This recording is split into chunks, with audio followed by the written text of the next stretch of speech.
یا سیدی یا رسول اللہ وعلا آلک واصحابک یا سیدی یا حبیب اللہ الصلاة والسلام علیک یا سیدی یا رحمتا للعالمین وعلا آلک واصحابک یا سیدی یا شفیع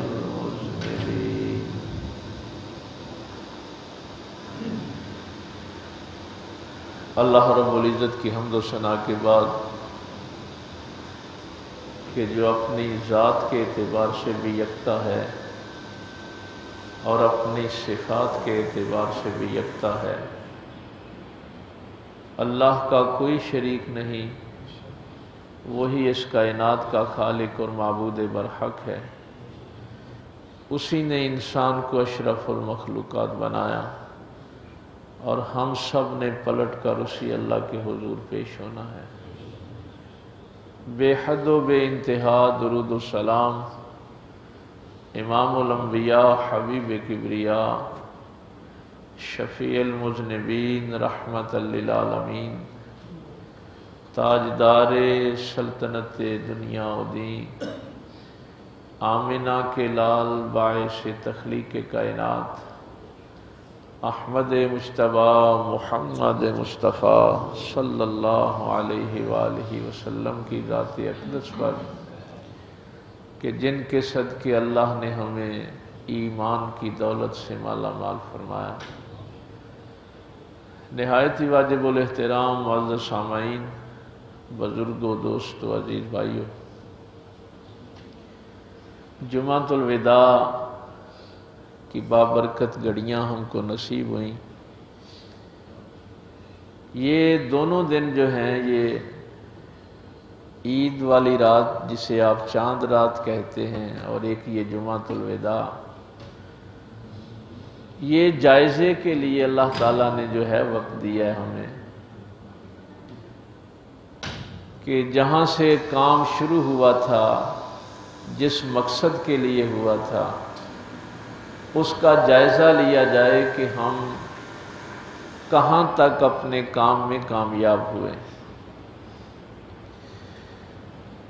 روزے کس لیے رکھنے تھے؟ تاکہ تقوی نصیب ہو جائے۔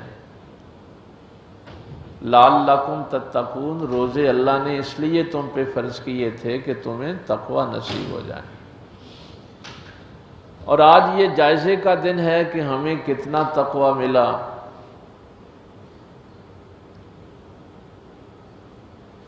اور تزکیہ نفس میں اپنا کتنا کر سکا۔ یہ ویسے بڑی عجیب بات ہے کہ انسان کو پتہ ہے کہ میرا خالق اللہ ہے، میرا رازق اللہ ہے، میرا مالک اللہ ہے، لیکن پھر بھی یہ بغاوت پہ اتر آتا ہے، اللہ کے حکموں کی نافرمانیاں کرتا ہے۔ بغاوت کی جو وجہ ہے وہ خواہشات نفس ہیں۔ یہ نفس جو ہے نا، یوسف علیہ السلام کا بڑا بڑھیا جملہ ہے، 13واں پارہ شروع ہو رہا ہے، وَمَا أُبَرِّئُ نَفْسِي إِنَّ النَّفْسَ لَأَمَّارَةٌ بِالسُّوءِ، میں اپنے نفس کو بری و ذمہ قرار نہیں دیتا، یہ نفس تو ہمیشہ برائی کی طرف لے کے جاتا ہے۔ تو بغاوت پہ جو چیز آپ کو آمادہ کرتی ہے وہ نفس ہے۔ علم کے لیے یہ بات اس لیے بیان کی گئی ہے کہ علم کی ابتدا کیا ہے؟ اول العلم کیا ہے؟ اول العلم معرفت الجبار، اپنے اللہ کی معرفت حاصل کرنا، یہ علم کی ابتدا ہے۔ ورنہ یہ حیوان ناطق ہے، جیسے دوسرے ڈنگر زندگی گزار رہے ہیں ویسے یہ حیوان بھی زندگی گزار رہا ہے۔ وہ حیوان بول نہیں سکتے، یہ حیوان بول لیتے ہیں۔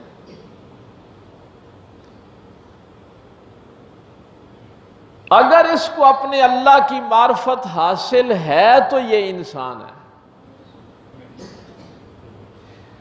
تو علم بھی اسی لیے ہے، اگر اللہ کی معرفت نہیں ہے تو پھر عرب کا بہت بڑا اس دور کا پڑھا لکھا جو مشرکین مکہ کی جانب سے اپنے ملک کی جانب سے سفیر بھی بنتا تھا، تقریر بھی سب سے بڑھیا کرتا تھا، تجارت کئی علوم بھی جانتا تھا، اور اس کو مکے والے پتہ ہے کیا کہتے تھے؟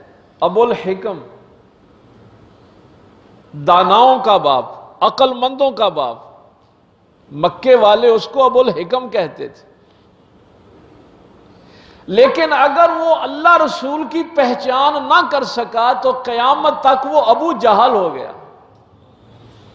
ابو جہل ابتدا میں ابو جہل نہیں ہے، ابتدا میں لوگ اس کو ابو الحکم کہتے تھے، فیصلے کرنے والا۔ تو علم کی جو بنیاد ہے وہ اصل میں اللہ کی پہچان ہے۔ اگر اللہ کی پہچان ہو گئی تو پھر سمجھیں کہ آپ علم والے ہیں۔ اگر آپ کسی سکول کالج میں نہیں بھی گئے تو کوئی بات نہیں۔ حضرت بلال نے کسی یونیورسٹی سے پی ایچ ڈی کی ڈگری نہیں لی تھی۔ اب یہ اللہ کی پہچان ہوتی کیا ہے؟ اب سب کہیں گے، میں بھی کہوں گا کہ ہمیں تو اللہ کی پہچان ہے۔ اللہ کی پہچان کے لیے یہ اللہ نے روزے فرض کی۔ جب انسان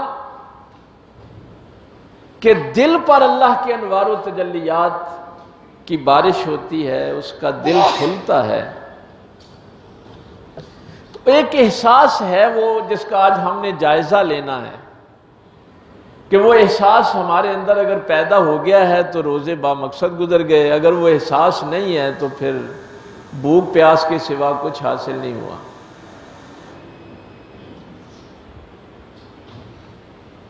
اس کی نشانی یہ بیان کی گئی ہے کہ جب انسان کو اللہ کی معرفت حاصل ہوتی ہے تو اس کے اندر پھر یہ احساس پیدا ہوتا ہے کہ میں کسی چیز کا مالک نہیں۔ یہ بنیادی احساس جو ہے یہ اللہ کی معرفت دیتا ہے کہ میں کسی بھی چیز کا مالک نہیں، میں اپنی جان کا مالک نہیں۔ ہم میں سے کسی کو نہیں پتا کب کسی نے مر جانا ہے۔ یہ جو میں سانس لے رہا ہوں میں اپنی سانس کا بھی مالک نہیں ہوں۔ یہ جو میں قرآن کریم سے آپ سے گفتگو کر رہا ہوں میں اس کا بھی مالک نہیں۔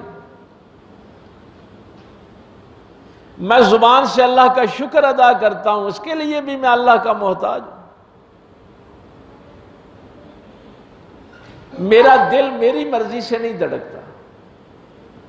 یہ میں نے پہلے جمعے بھی آپ سے عرض کیا تھا کہ اس کا جائزہ لیں گے آخر میں۔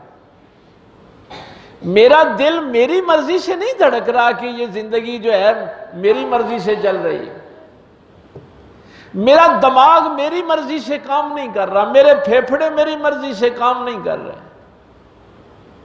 میرے گردے میری مرضی سے کام نہیں کر رہے۔ تو یہ احساس جب انسان کے اندر پیدا ہوتا ہے کہ میں کسی چیز کا مالک نہیں ہوں تو یہاں سے پھر بندگی شروع ہوتی ہے۔ پچھلے جمعے میں نے جو جملہ کہا تھا نا کہ معبود کون ہوتا ہے؟ معبود وہ ہوتا ہے جس کا حکم تمہارے جسم پہ چلے۔ یہ صرف نماز میں سجدے کرنے کا نام عبادت نہیں ہے۔ تو یہ وہ بندگی کی ابتدا ہے۔ ایک چیز اور میں کئی دفعہ آپ سے کہتا رہتا ہوں کہ اگر عبادت عادتاً ہے تو اس عبادت کا کوئی فائدہ نہیں ہے۔ اگر کوئی بھی کام آپ اپنی عادت کی وجہ سے کر رہے ہیں تو وہ فائدہ نہیں دیتے۔ عبادت ہوتی ہی وہ ہے جو معرفت کے بعد ہو۔ میں کس اللہ کو سجدہ کر رہا ہوں جو میری ہر چیز کا مالک ہے، میں مالک نہیں۔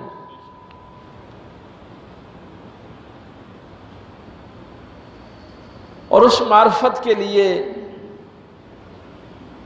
اگلا جو پھر مرحلہ آتا ہے، یہ تو علم کی ابتدا تھی نا،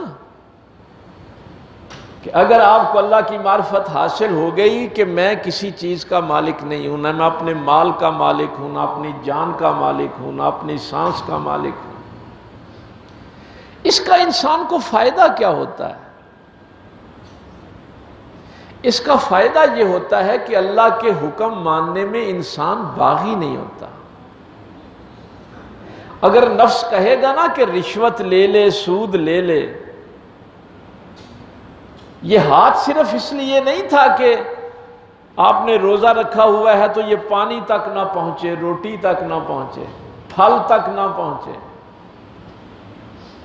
روزہ اس لیے تھا کہ یہ ہاتھ اب حرام کے کاموں سے بھی رک جائے، یہ آنکھ حرام کے کاموں سے رک جائے، یہ کان حرام سننے سے رک جائیں، کیونکہ کم از کم تقوی میں نے آپ کو بتایا تھا، کم از کم ایٹ لیسٹ جس کے بغیر گزارا نہیں ہے، وہ ہے اللہ کے حلال کو حلال سمجھنا اور اللہ کے حرام کو حرام سمجھنا۔ اب اس کے بعد کیا ہوتا ہے؟ اس کے بعد انسان کو یہ منزل ملتی ہے کہ پھر جب بھی وہ کوئی اچھا کام کرتا ہے تو وہ اللہ کی طرف منسوب کرتا ہے، اس کے اپنے اندر تکبر پیدا نہیں ہوتا۔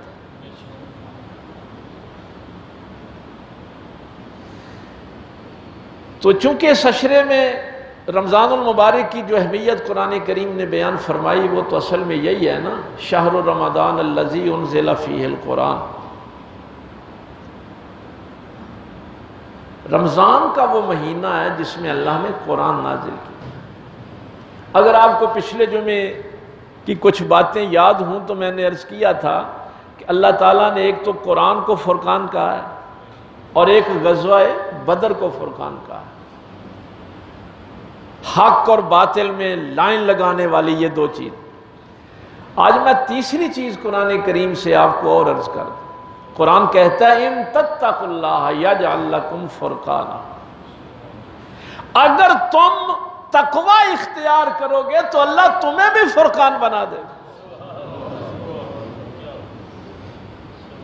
یعنی تقوی کی منزل دیکھیں کہ اب حق اور باطل میں تم معیار بن جاؤ گے، تمہیں فرقان بنا دیں گے۔ کوئی سارا قرآن بھی پڑھ کے تمہیں دھوکہ نہیں دے سکے گا، تمہاری ذات فرقان بن جائے گی، لیکن شرط یہ ہے کہ تقوی اختیار کرو، اللہ کے حلال کو حلال سمجھو، اللہ کے حرام کو حرام سمجھو۔ فرمایا انا انزلناہ فی لیلۃ القدر، ہم نے اس قرآن کو لیلۃ القدر میں نازل کیا۔ جو لوگ عربی سے کو تھوڑی بہت واقفیت رکھتے ہیں ان کو یہ پتہ ہے کہ یہ لفظ انا جب آتا ہے اس کا مقصد یہ ہوتا ہے کہ اس کے بعد جس چیز کا ذکر ہو رہا ہے اس کی شان اصل میں بیان کرنی، یعنی اس میں بعد جو ذکر آ رہا ہے وہ ذکر بڑی شان والا ہے، وہ بڑی عزت والا ہے، بڑے مقام والا ہے، بزرگی والا ہے۔ اور یہ ہو کچھ جو ضمیر ہے انا انزلنا، یہ ضمیر متصل ہے۔ ضمیر متصل کا مطلب یہ ہے کہ یہ قرآن بھی عظمت والا ہے اور جس پہ نازل ہوا ہے وہ بھی عظمت والا ہے۔ یعنی یہ ضمیر جو ہے یہ بتا رہی ہے کہ عظمت اب دونوں کی بیان ہونی،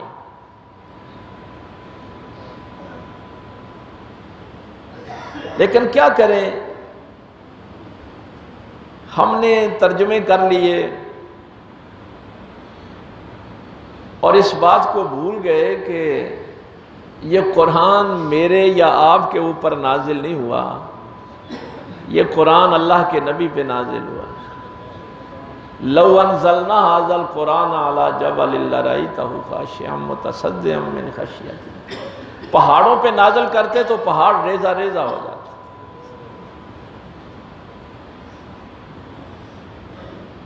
یہ تو علی قلب کا بڑی کمال کی بات قرآن نے کی ہے۔ یہ جو قرآن ہے نا، اس کا تعلق اس جسم کے ساتھ ہے ہی نہیں۔ قرآن کا تعلق جسم کے ساتھ نہیں ہے، اس کا تعلق روح کے ساتھ ہے۔ بڑی میں ایک عجیب بات آپ کو بتاؤں، جبریل فرشتہ ہے، لیکن قرآن کریم جب بھی اس کا ذکر کرتا ہے اس کو فرشتہ نہیں کہتا، اس کو روح کہتا ہے۔ جبریل امین کو قرآن روح سے مخاطب کرتا ہے۔ اترنے کی جگہ فرمایا علی قلب کا، چونکہ قلب کا تعلق روح کے ساتھ ہے۔ نزل بہ الروح الامین، اس آیت میں بھی آگے کیا ہے؟ تنزل الملائکہ، فرشتے نازل ہوتے ہیں۔ والروح، جب فرشتے نازل ہوتے ہیں تو جبریل ان میں آ گیا نا، لیکن آگے روح کا ذکر علیحدہ کیا ہے۔ یہ میں تھوڑی سی اگر بات آپ کو سمجھا پاؤں، باقی بھی سارے فرشتے ہیں، جبریل بھی فرشتہ ہے، لیکن قرآن اس کو فرشتہ نہیں کہتا، قرآن اس کو روح الامین کہتا ہے۔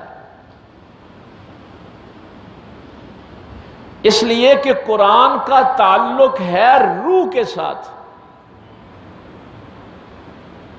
نبی پاک کے قلب انور پہ قرآن نازل ہوا ہے، اور اس کو لے کے بھی روح الامین آیا ہے۔ تو جس فرشتے کا تعلق میرے نبی کے قلب کے ساتھ ہو جائے وہ فرشتہ فرشتہ نہیں رہتا، اور جس انسان کا ہو جائے اس کا مقام کیا ہوتا ہے؟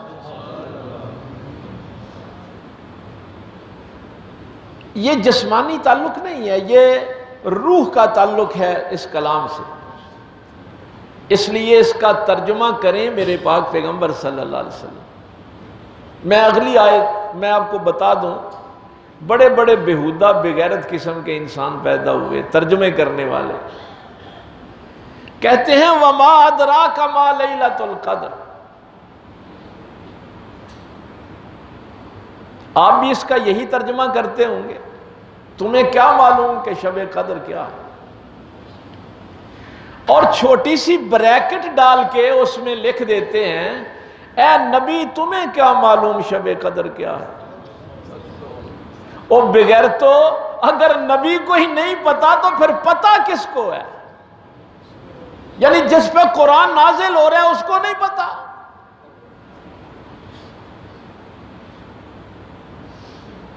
یعنی اتنی بڑی کمینگی کریں گے، ترجمے میں بریکٹ میں ساتھ لکھ دیں گے اے نبی آپ کو کیا معلوم شب قدر کیا؟ اس لیے ان شیطانی طاقتوں سے ترجمے میں بچنا ہے، یہ امت کے لیے ہے۔ تمہیں کیا معلوم؟ چونکہ اگلی آیت ایک بڑی بات بیان کر رہی ہے، لیلۃ القدر خیر من الف شہر، یہ آیت بتا رہی ہے شب قدر 1000 مہینے سے بہتر ہے۔ یہ آیت جو ہے نا یہ ہماری رہنمائی کر رہی ہے کہ یہ جو ترجمہ پیچھے کسی بغیرت نے کیا وہ بہت غلط کیا، کمینگی کی ہے، شیطانی طاقت کسی نے کی۔ ایک رات 1000 مہینے کی عبادت سے بہتر، تقریباً 84 سال۔ یہ واقعہ آپ نے سنا ہے، اس کا شان نزول بھی آپ نے سنا ہوا ہے کہ پاک پیغمبر صلی اللہ علیہ وسلم جب وہ بنی اسرائیل کے اس شخص کا شمون کا ذکر کرتے ہیں کہ 1000 مہینے تک تقریباً 80 سال تک وہ کھڑا عبادت کرتا رہا، دن کو اسلحے کے ساتھ لیس ہو کے کھڑا رہتا کہ کب جہاد کا حکم آئے اور میں سب سے پہلے حاضر ہو جاؤں، ہمیشہ روزے رکھے۔ بھائی ایک بندہ 1000 مہینے رات کو جاگتا ہے، 1000 مہینے جہاد کے لیے تیار رہتا ہے، 1000 مہینے روزے رکھتا ہے، اب وہ 1000 مہینے وہ کام کرے اور تو ایک رات کر کے اس سے بہتر ہو جائے،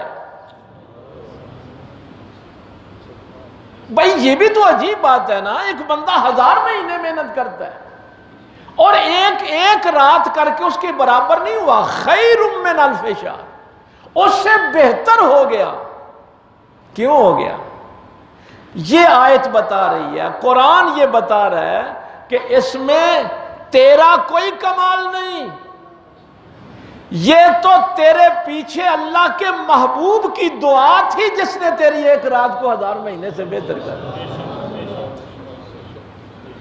بھائی محبوب نے کہا تھا نا، مولا میری امت کے عمریں بہت کم ہیں، یہ پھر ان کے برابر کیسے ہو جائے؟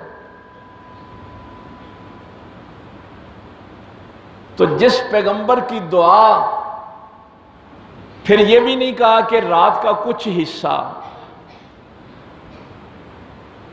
ساری رات جس حصے میں بھی تو قیام کر لے، معافی مانگ لے، اللہ سے استغفار کر لے، لیکن دیکھ تیرے نبی کی دعا کی تاثیر کیا ہے کہ ایک طرف 1000 مہینے ایک بندہ محنت کرے اور تو ایک رات کھڑا ہو کے اس سے بہتر ہو جائے، یہ تیرے محبوب کی دعا کا اثر ہے۔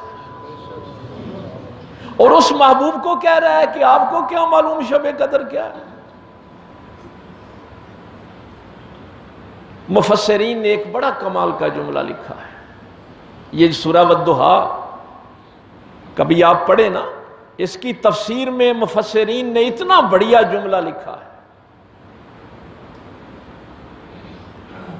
کہ آدم علیہ السلام سے لے کے عیسیٰ علیہ السلام تک انبیاء ہی انسانوں میں سب سے زیادہ افضل ہیں، بڑے ہیں۔ تمام نبیوں کی خواہش کیا ہے؟ اللہ راضی ہو جائے۔ تمام انبیاء کی ایک ہی خواہش ہے کہ اللہ راضی ہو جائے۔ اس کائنات کی ایک واحد ہستی ہے جس کو اللہ فرمائے یوتی کا ربو کا فتردا، تیرا رب تجھے اتنا دے گا کہ تو راضی ہو جائے۔ ساری کائنات یہ کہے کہ اللہ راضی ہو جائے اور اللہ کہے کہ میرا محبوب راضی ہو جائے۔ اس محبوب کے متعلق یہ کہنا کہ نبی تجھے کیا معلوم شب قدر کیا ہے؟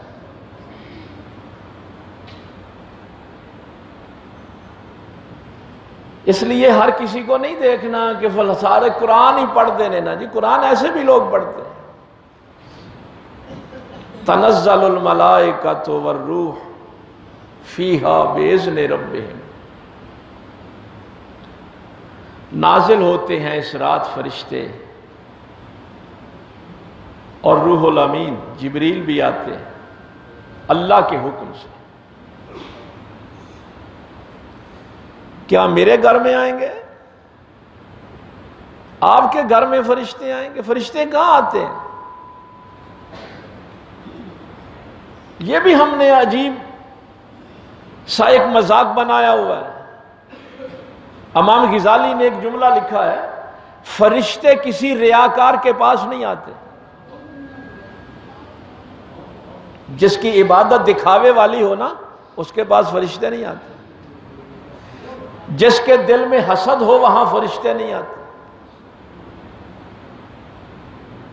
یہ بھی میں جاتے جاتے ایک اصول آپ کو بیان کر دوں، فرشتے جب بھی آتے ہیں اللہ کے حکم سے آتے ہیں، لیکن آتے کہاں ہیں؟ لوط علیہ السلام کی قوم کو برباد کرنا تھا، یہ 12ویں پارے میں تفصیل سے گھر جا کے آپ پڑھ لیں، میں اشارہ کر دیتا ہوں۔ فرشتے اللہ کے حکم سے آئے اس بستی کو برباد کرنے کے لیے، لیکن آئے کہاں؟ ابراہیم علیہ السلام کے پاس۔ ابراہیم علیہ السلام ان کو پہچان نہیں سکے۔ قرآن کریم نے یہی لکھا ہے، ان کے لیے بچھڑے کا گوشت جو ہے وہ بھون کے لے آئے، اور انہوں نے ہاتھ جب نہیں بڑھایا تو پھر انہوں نے کہا کہ ہم ملائکہ ہیں، فرشتے ہیں، اور اس طرح اس قوم کو تباہ کرنا ہے، اس لیے اللہ نے بھیجا ہے۔ تو فرمایا وہاں تو پھر میرا خالہ زاد بھائی لوط بھی ہے، کہا کہ اس کو بچا لیں گے، اس کے بچوں کو بھی، گھر والوں کو بھی بچا لیں گے، سوائے اس کی بیوی کے۔ قرآن نے یہ اصول دیا ہے کہ فرشتے جب بھی اللہ کے حکم سے زمین پر آتے ہیں تو اس وقت جو اللہ کا اس زمین پر ناظم موجود ہوتا ہے اس کے پاس آتے ہیں، پھر اس کی اجازت سے آگے جاتے ہیں۔ فرشتے آج بھی اترتے ہیں تو محمد الرسول اللہ کی بارگاہ میں آتے ہیں، وہاں سے میرے آقا حکم دیتے ہیں کہ فلاں میرا امتی قیام میں کھڑا ہے، جاؤ اس کے ساتھ جا کے مقابلہ۔ یہ ہر للو پنجو کے گھر نہیں آتے۔ اسی لیے میں نے تو دعا کے لیے بھی، چونکہ قرآن کریم نے یہ ایک اصول بیان کیا ہے،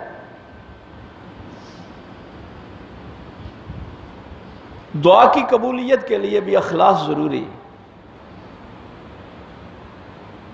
یہ 10-11 شرائط ہیں دعا کی قبولیت کے لیے: رزق حلال کا ہونا، دل کا ٹوٹا ہوا ہونا۔ لیکن ایک اور چیز جو میں نے آپ کو اس سے ہٹ کے بیان کرنی ہے، اللہ سے جب بھی دعا مانگنی، پہلے اس نے جو کچھ دیا ہے اس کا اظہار کرنا ہے۔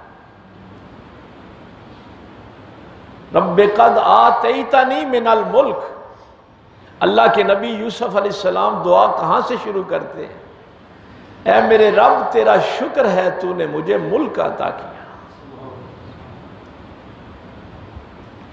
بھائی کنویں میں پھینک گئے تھے تو نے مجھے بچا لیا، مجھے خوابوں کا علم عطا کیا۔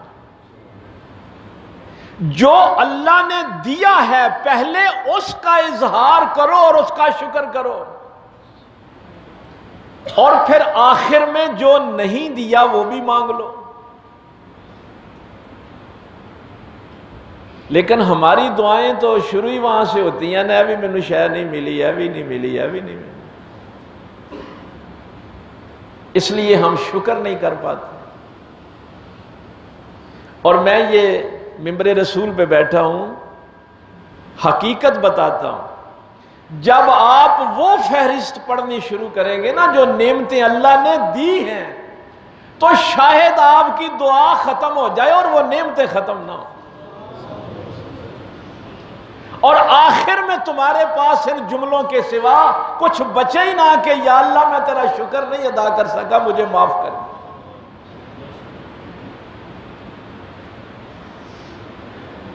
یا اللہ تیرا شکر ہے تو نے مجھے انسان پیدا کیا،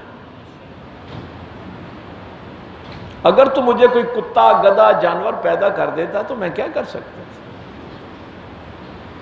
تیرا شکر ہے تو نے مجھے مسلمان بنایا، اپنے نبی کا امتی بنایا، مجھے دیکھنے کے لیے آنکھیں عطا کی، ہاتھ عطا کیے، سوچنے کے لیے دماغ عطا کیا۔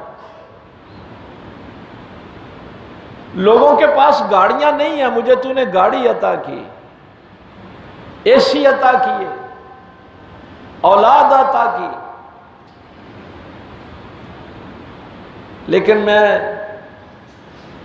اگر آپ تک پہنچا پاؤں میرے مولا علی سرکار کی دعا کا ایک جملہ جو مجھے ہلا کے رکھ دیتا ہے، سرکار کے بعد اس دنیا میں سب سے بڑا علم والا مولا علی سرکار، سب سے بڑے زہد والا علی المرتضیٰ، من کنت مولا فاز علی مولا کی منزل پہ دعا کا جملہ پتہ کیا ہے؟ مولا علی سرکار جب دعا کیا کرتے تھے نعمتوں کا ذکر کرتے کرتے ایک جملہ کہتے مولا یہ جو لوگ میری عزت کرتے ہیں، مجھ سے سلام لیتے ہیں، میرے ادب کے لیے کھڑے ہو جاتے ہیں، یہ صرف اس لیے ہے کہ تو نے میرے عیبوں پہ پردہ ڈالا ہو۔ اگر تو میرے عیب ان لوگوں پہ ظاہر کر دے تو کوئی مجھ سے سلام بھی نہ لے، میری اولاد میرا احترام کرنا چھوڑ دے، میرے دوست میرے پاس بیٹھنا چھوڑ دے۔ یا اللہ میں تو تیرا یہ شکر ادا نہیں کر سکتا کہ یہ جو لوگ میری عزت کرتے ہیں یہ صرف اس لیے کرتے ہیں کہ تو نے میرے عیبوں پہ پردے ڈالے ہوئے۔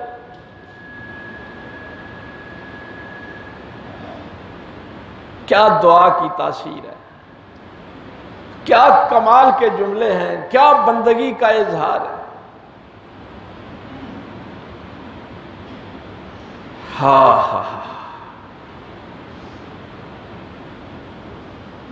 اگر میرے عیبوں پہ مولا تو پردہ نہ ڈالے تو ہو سکتا ہے لوگ مجھے دفنائیں بھی نہ۔ یہ تو نے میری لاج رکھی ہوئی ہے۔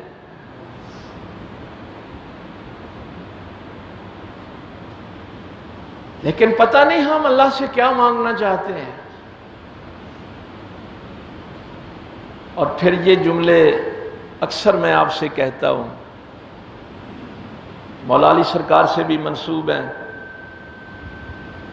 میرے لیے اتنی ہی عزت بڑی ہے میں تیرا بندہ ہوں،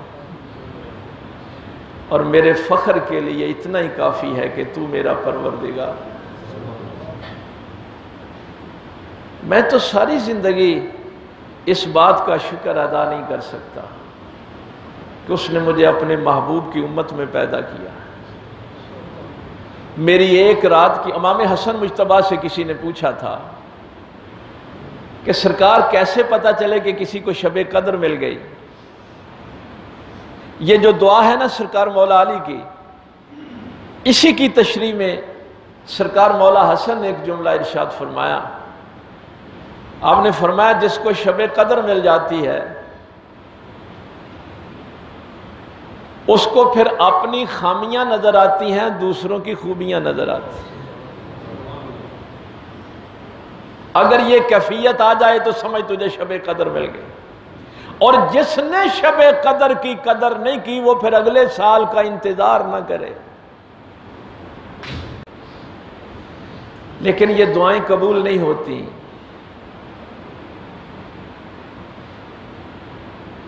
ایسے ہی لوگوں کو دھوکے میں ڈالا ہوا ہے، اتنی دفعہ یہ تسبیح پڑھ لو تو یہ ہو جائے گا، اتنی دفعہ یہ تسبیح پڑھ لو یہ ہو جائے گا۔ اللہ پتہ ہے گناہ کس کے بخشتا ہے؟ قرآن کریم نے جو اصول دیا، اللہ فرماتا ہے کہ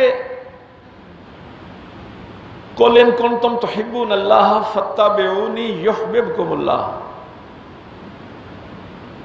جب تم نبی پاک کی اتباع کرتے ہو، غلامی اختیار کرتے ہو، تو اللہ تم سے محبت کرتا ہے۔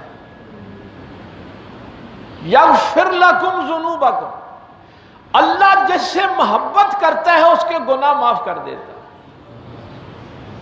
قرآن نے شرط یہ رکھی ہے کہ اللہ جس سے محبت کرتا ہے اس کے گناہ معاف کر دیتا ہے۔ اور یہ قرآن بھرا پڑا ہے، اللہ لا یحب الظالمین، اللہ ظالموں سے محبت نہیں کرتا۔ لا یحب المستکبرین، اللہ تکبر کرنے والوں سے محبت نہیں کرتا۔ لا یحب الفسادین، اللہ فساد کرنے والوں سے محبت نہیں کرتا۔ اللہ حرام کھانے والوں سے محبت نہیں کرتا۔ اللہ ماں باپ کے نافرمان سے محبت نہیں کرتا، اللہ تعالیٰ قطع رحمی کرنے والوں سے محبت نہیں کرتا، اللہ ہمسایوں سے برا سلوک کرنے والے سے محبت نہیں کرتا۔ جس سے اللہ محبت نہ کرے اس کو معاف نہیں کرتا۔ اس لیے کسی پلیکھے میں نہیں رہنا کہ اتنی تسبیحاں پڑھیں گے، اتنے نفل پڑھیں گے، کوئی 100 عمرہ کر لیں گے، کوئی اتنے حج کر لیں گے تو گناہ بخشے جائیں گے۔ نہیں، گناہ بخشوانے ہیں تو ظلم چھوڑنا پڑے گا، گناہ بخشوانے ہیں تو تکبر چھوڑنا پڑے گا، فساد چھوڑنا پڑے گا۔ بڑا ستاتا تھا امام اعظم ابو حنیفہ رضی اللہ تعالیٰ عنہ کا ہمسایہ۔ یہ جو آج کل لوگ ہمارے پاس آتے ہیں، سرکار دعا کریں، رزق میں برکت نہیں رہی، کارویج پریشانیاں نے 80-90% پریشانیاں ماں باپ کی گستاخی کی وجہ سے، ہمسایوں سے برا سلوک کرنے کی وجہ سے، عزیز رشتہ داروں سے قطع تعلقی کرنے کی وجہ سے۔ شراب پیتا، ہمسایہ ہے نا، شراب پیتا، گل گپاڑا کرتا، تہجد کی نماز میں خلل ڈالتا، گالیاں نکالتا۔ کوتوالے شہر کو پتا چلا کہ یہ شرابی امام اعظم ابو حنیفہ کو رات کو بڑا تنگ کرتا ہے۔ سپاہی بھیجے، پکڑ کے لے گئے۔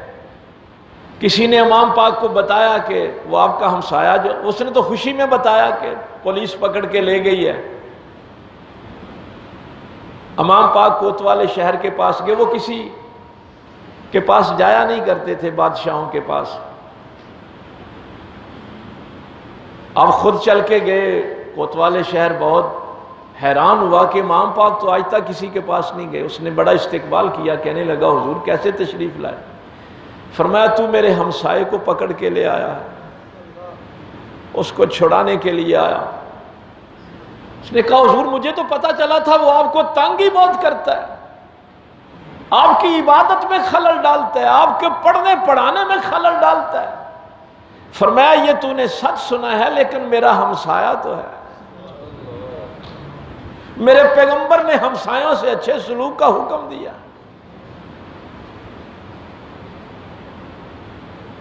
اس لیے کسی پلیکھے میں نہیں رہنا، اللہ کے حلال کو حلال سمجھنا ہے، اللہ کے حرام کو حرام سمجھنا۔ ظالموں سے اللہ محبت نہیں کرتا، فسادیوں سے اللہ محبت نہیں کرتا، گستاخوں سے اللہ محبت نہیں کرتا، تکبر کرنے والوں سے اللہ محبت نہیں کرتا۔ اور جہاں سے میں نے بات شروع کی تھی، اگر مجھے پتہ چل جائے کہ یہ مال میرا نہیں ہے تو پھر میں اس کو ہمسایوں پہ بھی خرچ کروں گا، رشتہ داروں پہ بھی کروں گا، والدین پہ بھی کروں گا، غرباء و مساکین پہ بھی کروں گا۔ آج چونکہ وہ گورنمنٹ کی طرف سے بھی ہمیں ہدایت تھی، اور ویسے بھی عالم اسلام میں چونکہ آخری جمعہ جو ہے یہ مسجد اقصیٰ کے لیے خصوصی ذکر کے لیے کہا جاتا ہے، لیکن میں جب سے یہ پیغام ملا کہ مسجد اقصیٰ کی آزادی کے لیے اور فلسطین کی آزادی کے لیے اور وہاں جو ظلم ہو رہا ہے اس حوالے سے بات کرنی ہے، تو میں سوچ رہا تھا کہ کیا بات کریں گے ہم، کہ اسرائیل والے آتے ہیں، بم مارتے ہیں، بچوں کو، عورتوں کو، نوجوانوں کو خون بہاتے ہیں، قتل کرتے ہیں، لیکن کیا یہ ظلم صرف فلسطین پہ ہی ہو رہا ہے؟ شام کے بچے بھی کبھی فرانس، کبھی جرمنی، یہ سارے یورپی ممالک 10 لاکھ شامیوں کو انہوں نے پناہ دی۔ میرے برما کے مسلمان، ان کو کوئی پناہ نہیں دیتا، وہ پھر بنگلہ دیش میں بڑی مشکل سے وہ پناہ کا سلسلہ بنا۔ میرے کشمیر کے مسلمانوں کا بھی یہی حال ہے۔ اب تو یمن میں بھی یہی صورتحال ہے۔ تو میں یقین جانیے آج سارا دن میں یہی سوچتا رہا کہ میں کیا بات کروں، مسلمانوں کی حالت زار پہ کیا بات کروں، میرے تو ابھی بڑے بڑے کام رہتے ہیں نا. ہم نے تو ابھی فیصلہ کرنا ہے کہ تراویحیں 8 ہیں یا 20 ہیں، ابھی تو یہ فیصلہ کرنے والا ہے. ابھی یہ فیصلہ ہم نے بیٹھ کے کرنا ہے کہ نبی پاک نور تھے کہ بشر تھے. یہ فیصلہ کرنا ہے کہ رفع یدین ہے یا نہیں ہے. باغ فتح جو ہے اس کا فیصلہ حضرت علی ہمارے ذمہ چھوڑ گئے ہیں. حضرت ابو بکر صدیق کی خلافت صحیح تھی یا نہیں تھی، نبی پاک کو اپنی بیوی کے ہار کا پتہ چلا تھا یا نہیں چلا تھا. اگر شیعہ کو کوئی مارتا ہے تو وہ کون سا کو مسلمان ہے؟ ہم نے تو اعلان کیا ہوا کہ وہ کافر ہے. اگر کوئی کسی بریلوی کو مارتا ہے تو وہ کون سا مسلمان ہے؟ وہ تو مشرک ہے. اگر کوئی وہابی دیوبندی کو مارتا ہے تو وہ کون سا مسلمان ہے؟ وہ تو گستاخ رسول. ابھی تو ہم نے یہ فیصلے کرنے ہیں. میں ان فیصلوں سے فارغ ہوں گا تو کسی مسلمان کا بھی سوچوں گا. میرے تو سیاستدانوں نے ابھی بڑے کام کرنے ہیں، یہ تو میرے مذہبی لوگوں کے کام کرنے والے ہیں نا. ابھی بڑا کام پینڈنگ پڑا ہوا ہے. اتنے ضروری کام چھوڑ کے ہم مسلمانوں کا جو خون بہہ رہا ہے اس پہ بات کریں. ہو سکتا ہے وہ خون کسی شیعہ کا ہو، کسی سنی کا ہو، کسی بریلوی کا ہو. وہ خون کون سا مقدس ہے؟